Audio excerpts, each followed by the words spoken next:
நண்பர்களுக்கு வணக்கம்.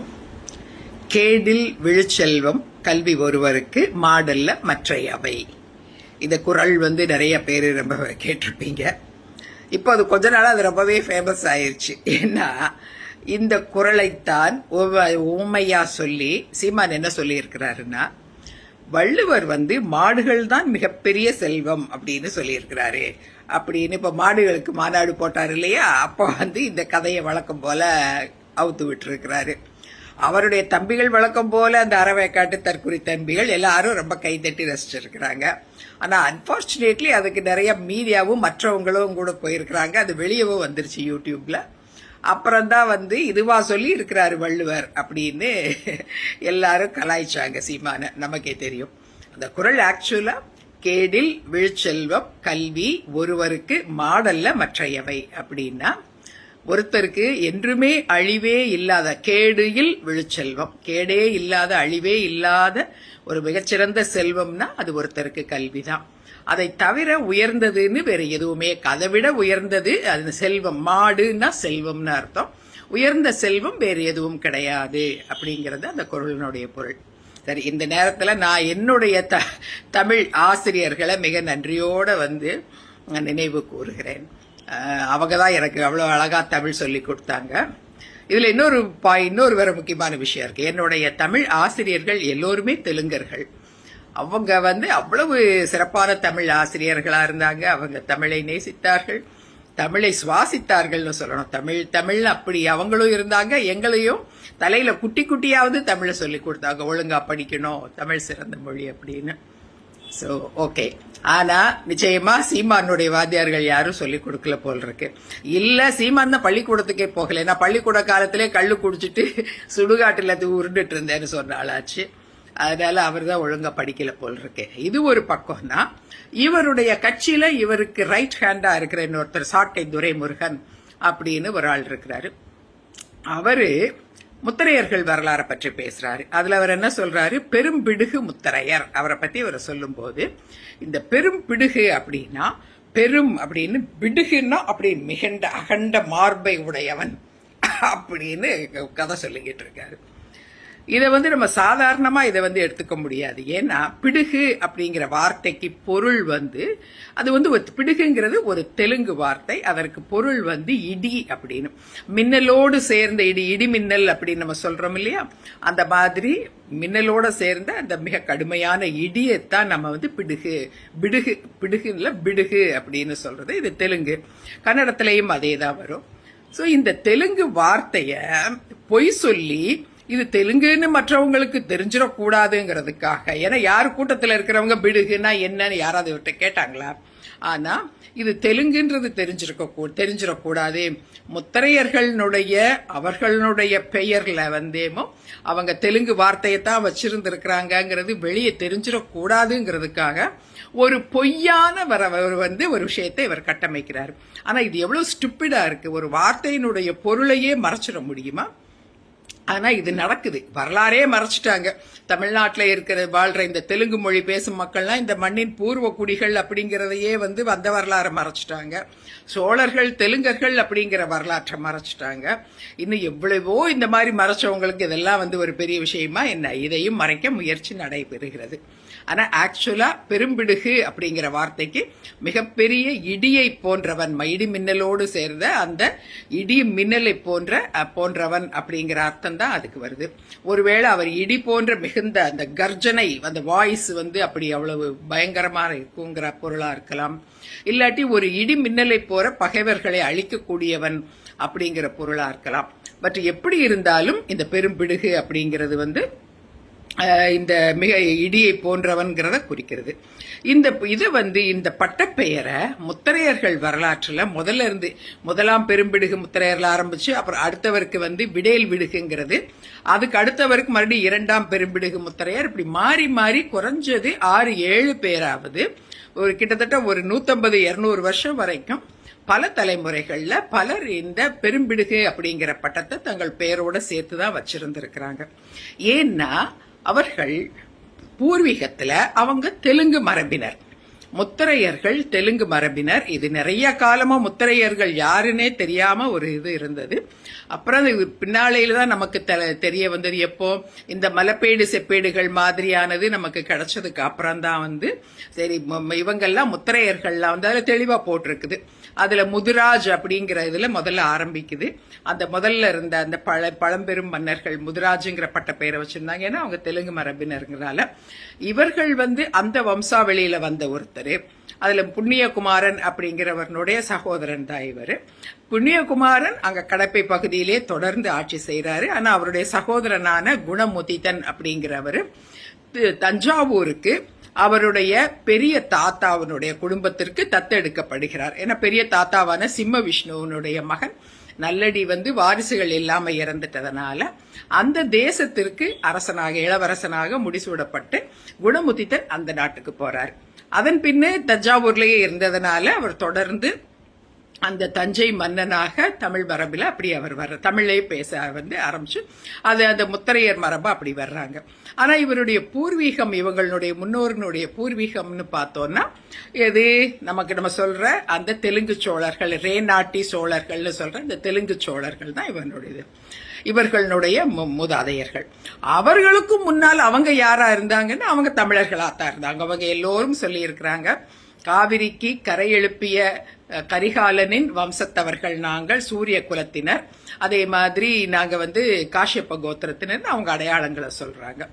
சோ இப்ப இதுல இன்னும் இதை கேட்கிற இன்னொருத்தர்லாம் சில பேர் வேற மாதிரி சொல்லுவாங்க. என்னன்னா அப்போ அவங்க முதல்லயே அவங்க தமிழர்கள் தானே, அவங்க கரிகால் வளவன் வம்சத்தவர்னா அப்புறம் தானே பின்னாளையில தெலுங்கு பேசி இருக்கிறாங்க. தெலுங்கு சோழரா இருக்கட்டும் ராஜராஜ சோழனா இருக்கட்டும் அவங்கெல்லாம் அவங்க முன்னோர்கள் தமிழ் தானே பேசினார்கள் அப்படின்னு. அதே தான்ப்பா நாங்க சொல்றோம். ஆனா ராஜராஜ சோழனுக்கு நீங்க என்ன வந்து அப்ளிகபிளா இருக்கோ அதே தான் எல்லா தெலுங்கு பேசும் மக்களுக்கும் அப்ளிகபிளா இருக்கணும். இப்ப எங்களை எல்லாம் எடுத்துக்கோங்க.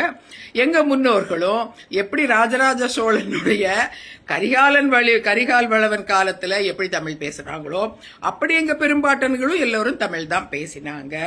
அப்புறம் பின்னாளையில ராஜராஜ சோழனுடைய பாட்டனுகள்லாம் வந்து எப்படி தெலுங்கு பேசினாங்களோ அப்படி எங்க பாட்டன்களும் தெலுங்கு தான் பேசினாங்க. ஆனா எங்களை நீங்க தெலுங்குன்னு தானே சொல்றீங்க.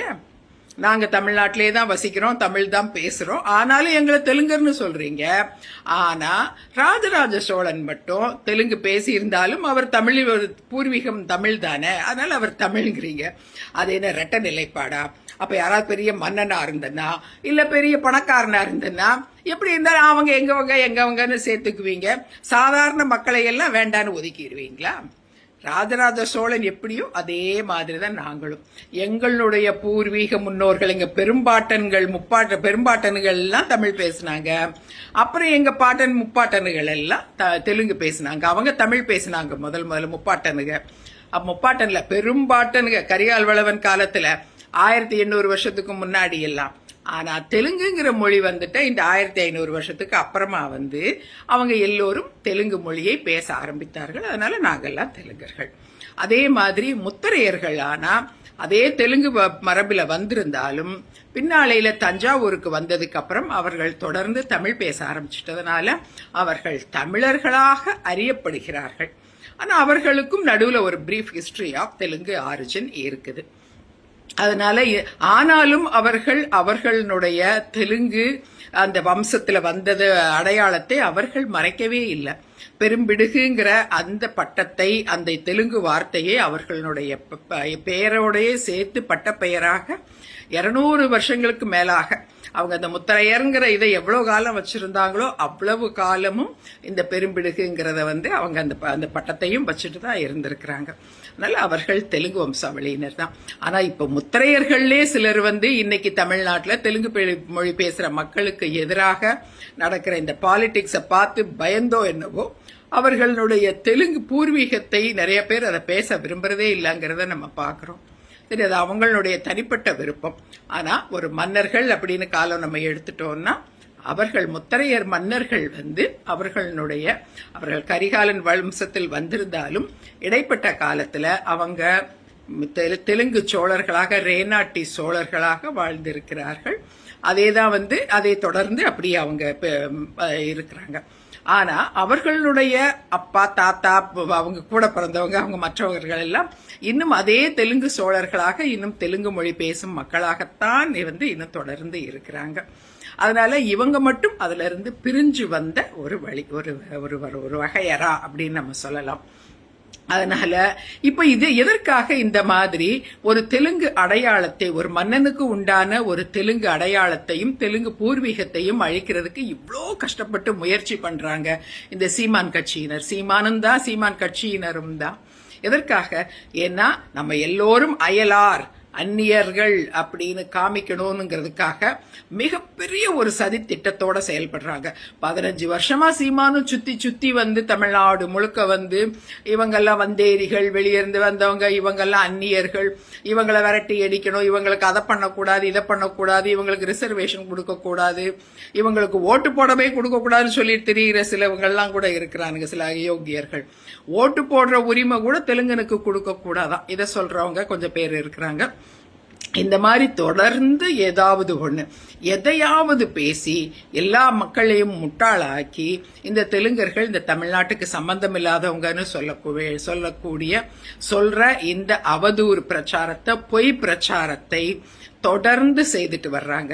இது நம்மளுடைய அடையாளங்களை அழிக்கிறதுக்கு மட்டும் இல்ல, இது நமக்கு எதிராக ஒரு மிகப்பெரிய ஒரு வெறுப்பு பிரச்சாரத்தை, பகை உணர்வை ஊட்டுவதற்காகத்தான்.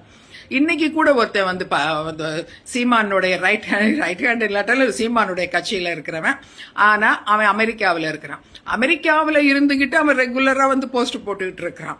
அவன் இந்தியன் மாதிரி தெரியல, ஒருவேளை இலங்கை தமிழனா என்னன்னு தெரியல, ஒரு இந்திய தமிழனாவும் இருக்கலாம். ரெகுலரா போட்டுட்டு இருக்கிறான். அவன் இப்போ இன்னைக்கு போட்டிருக்கிறான், தெலுங்கர்கள் தான் பறையர்களிடமிருந்து நிலத்தை பறித்தார்களாம். இவர் எங்க இருந்து பார்த்தாரு? பக்கத்திலே இருந்து பார்த்தாரா? எங்கேயாவது ஆதாரம் இருக்கா தெலுங்கர்கள் பறித்தார்கள்ங்கிறதுக்கு? அப்ப எவ்வளவு பெரிய ஒரு ஜாதி கலவரத்தை உருவாக்குற மாதிரி, இல்லாட்டி ஒரு இனப்பிரிவை உண்டாக்குற மாதிரி, ஒரே இனம் தான், அந்த ஒரு இனத்துக்குள்ளேயே எவ்வளவு பிரிவை உண்டாக்குறதுக்கு, பகையை உருவாக்க, பகை உணர்வை, வெறுப்பை உண்டாக்குறதுக்கு இவங்க எவ்வளவு முயற்சி செய்துட்டு இருக்கிறாங்க. இது அற்ப அரசியலுக்காக இவ்வளவு தூரம் இன்னைக்கு நடக்குது. ஆனா தெலுங்கு பேசுற மக்களையும் இவர்களுக்கு எதிராக நடக்கிற இவ்வளோ பெரிய இந்த வன்மத்தை இவங்க இன்னும் உணர்ந்த மாதிரியே தெரியல. உணராம இருக்கிறதும் ஒரு வகையில நல்லதுதான் நினைக்கிறோம் நம்ம. ஏன்னா அவங்க அதுக்கு அகெயின்ஸ்டா ரியாக்ட் பண்ணாம இருக்கிறது தான் நல்லதுன்றதுதான் நான் நினைக்கிறேன். ஏன்னா இவங்கெல்லாம் இந்த விட்டில் பூச்சிகள், இந்த மாதிரி நிறைய பேரை நம்ம பார்த்துட்டோம். இந்த மின்மினி பூச்சிகள் மாதிரி ஒரு நாள் ராத்திரி தோண்டி போய் அப்புறம் காணாம போயிடுற மாதிரி தான் சீமான் மாதிரியான ஆட்கள். ஆனா இவர்கள் இந்த மாதிரி போறவங்களுக்கு இவங்க வச்சுட்டு போற, இவங்க உண்டாக்கிட்டு போற, இவங்க உருவாக்கிட்டு போற இந்த பகை உணர்வு, இது பின்னாடி என்ன ஆகுமோ அப்படிங்கிற ஒரு அச்சத்தினால தான் நம்ம இதை பத்தி திருப்ப பேசிட்டு இருக்கிறோம். ஒன்றாக வாழ்ந்துகிட்டு இருக்கிற ஒரே சமூக மக்களை, ஒரே சமூக மக்கள், ஒரே இன மக்கள், மொழி மட்டும் அதே மொழியில இருந்து அதை ஒரு அட்வான்ஸ்டு வெர்ஷன் தான், தமிழினுடைய ஒரு அட்வான்ஸ்டு வெர்ஷன் தான் தெலுங்கு, அதே மாதிரி கன்னடம். இதெல்லாம் அந்த மொழியை இன்னும் மேம்படுத்தி அவர்கள் இல்லாட்டி விரிவுபடுத்தி பேசுறாங்கிற ஒரே காரணத்திற்காக அவங்களை அந்நியராக்கி அவங்களுக்கு எதிராக ஒரு பாலிடிக்ஸை கட்டமைச்சு, ஏதோ அவங்களுக்கு வேணுமில்லை, ஏதோ ஒரு எப்போ ஒரு எனிமி வில்லனை கிரியேட் பண்ணிட்டு அவங்ககிட்ட இருந்து நான் உன்னை காப்பாத்துறேன்பா அப்படின்னு சொல்றதுக்காக ஒரு எனிமி இவங்க கிரியேட் பண்றாங்க. அப்படி இருக்கிறதுல யார் வாயில்லா பூச்சிகளோ அப்படி ஒரு சமூகமான ஒரு தெலுங்கு சமூகத்தை தேர்ந்தெடுத்து, இவன் தான் இல்ல, இவங்கிட்ட இருந்து தான் உன்னை காப்பாத்தணும் நானு, அதனால எனக்கு ஓட்டு போடுன்னு சொல்லிட்டு இருக்கிறார் சீமான். இனியும் இவர்களுடைய இந்த பொய்மை பிரச்சாரங்களை, இந்த அயோக்கியத்தனமான கூற்றுகளை எல்லாம் நம்பாம மக்கள் சிறிதளவாவது கொஞ்சம் விழுத்து எழுதணும்.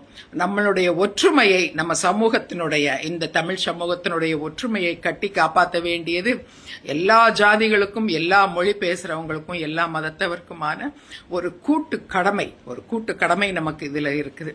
இதுக்கு நடுவுல இந்த மாதிரியான அயோக்கியர்கள், இந்த புல்லுருவிகளை உள்ள ஊடுருவாம பாத்துக்க வேண்டியதும் நம்ம ஒவ்வொருத்தருடைய கடமை. அதில் நம்ம கவனமா இருக்கணும். பாய்.